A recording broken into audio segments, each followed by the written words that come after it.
तो माइकल ने finished, past tense है ये, colouring a picture in 7/12 our.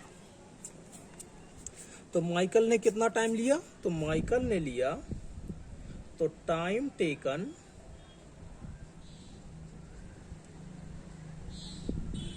By Michael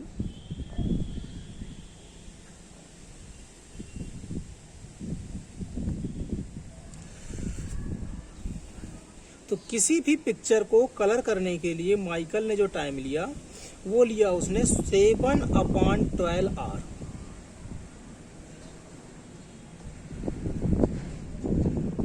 value 1 से छोटी है, 12 से डिवाइड करेंगे 0 पॉइंट कुछ आंसर आएगा, अर्थात 1 से छोटी है, तो यहां पर आर लिखेंगे। और एक दूसरा बच्चा है वैभव,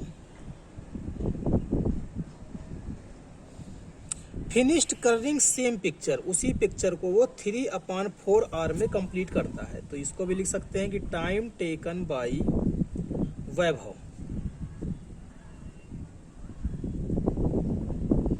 कितना लिया उसने टाइम? तो 3/4 आवर। ये वैल्यू भी 1 से छोटी है।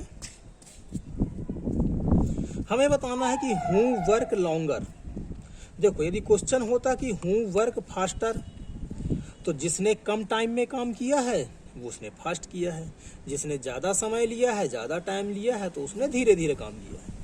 इसने बोला है कि लॉन्गर वर्क, अर्थात देर तक किसने काम किया, तो देर तक उसने किया होगा जिसने ज्यादा टाइम लिया होगा, उसने देर तक काम किया। तो ज्यादा टाइम, तो एक टाइम ये है, एक टाइम ये है। हमें बताना है कि इन दोनों में से बड़ा टाइम कौन है। तो कंपेयर कराना है हमें कौन सी वैल्यू इसमें से छोटी है और कौन सी वैल्यू इसमें से बड़ी है। तो कंपेयर कराने के लिए हम लिखेंगे कंपेयरिंग,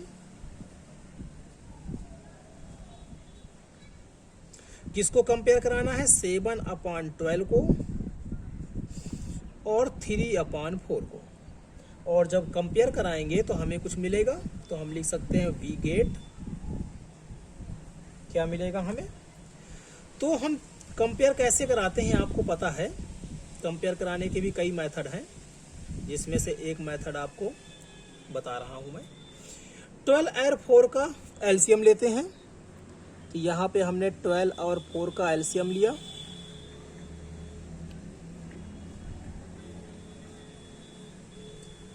कितना आया? 2 2 जा 4, 4 3 जा 12, 12 ही आया। अब 12 की टेबल में 12 कितने बार में आता है? तो 1 बार में आता है, अर्थात इसमें हमें किसका मल्टीप्लाई करना पड़ेगा? 1 का। तो इसमें हम कर देते हैं 1 से मल्टीप्लाई। हमेशा डिनोमिनेटर की ही वैल्यू को देखना है, अर्थात 4 को ही देखना है, 12 को ही देखना है, ऊपर 7 और 3 को नहीं देखना है। तो डिनोमिनेटर को ही देखते हैं। तो इसमें देखना पड़ेगा हमें 4 को, इसमें देखा था हमने 12 को। तो 4 की टेबल में 12, जो एलसीएम आया है वो कितना है? 12 है। तो 4 की टेबल में 12 3 बार में, तो इसमें मल्टीप्लाई कर देंगे हम 3 से।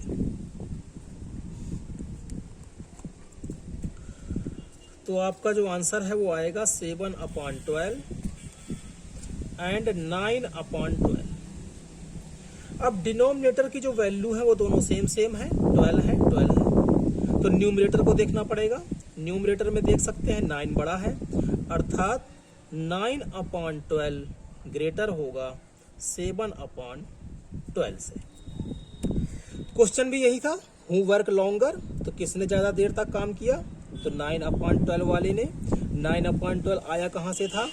वैभव वाले से, अर्थात वैभव ने जो काम किया है वो देर तक काम किया है। तो यहां पर हम लिख सकते हैं कि हेंस, हेंस ना लिख करके आप सो भी लिख सकते हो। तो हेंस वैभव वर्क लॉन्गर। तो time taken by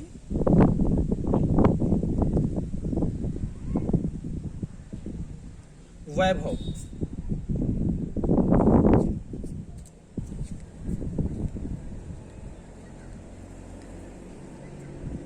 was longer. ठीक, वाज पास्ट टेंस में ही सारी बातें चल रही हैं इसमें, तो इसमें भी क्या लगाएंगे हम? वाज ही लगाएंगे। वाज ही है सेकेंड फॉर्म है अर्थात पास्ट टेंस में है, तो वाज लॉन्गर। फिर बताना है कि by what fraction was it longer, कितने फ्रैक्शन से वो ज़्यादा है। तो फ्रैक्शन ही है ये 7/12, 3/12 अपॉन में जो भी नंबर होते हैं वो क्या कहलाते हैं, आपके फ्रैक्शन कहलाते हैं। तो कह रहा कि फ्रैक्शन में ये कितना ज़्यादा है।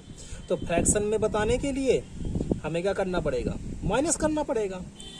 जिसने ज़्यादा टाइम लिया है ज़्यादा वाले टाइम से कम वाले टाइम को हमें करना पड़ेगा माइनस। तो डिफरेंस निकाल लेते हैं। यहाँ पर माइनस को क्या बोलते हैं, डिफरेंस बोलते हैं। तो यहाँ पर डिफरेंस निकाल लेते हैं। तो डिफरेंस बिटवीन टू,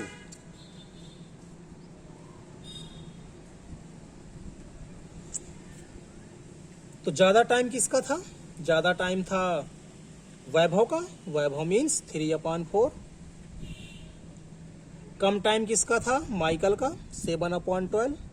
और दोनों को कर देना है माइनस। माइनस करने के भी बहुत सारे मेथड बताए थे, उनमें से एक मेथड ये रहा। तो 3/4 को हमने क्या लिखा था, 9/12। तो यहाँ पर डायरेक्ट 9/12 लिख सकते हैं। और ये 7/12 का 7/12 ही आया था, तो डायरेक्ट 7/12 लिखेंगे। माइनस करेंगे तो 9 - 7 और नीचे 12 का 12। 9 - 7 कितना हो जाएगा आपका, 2 हो जाएगा।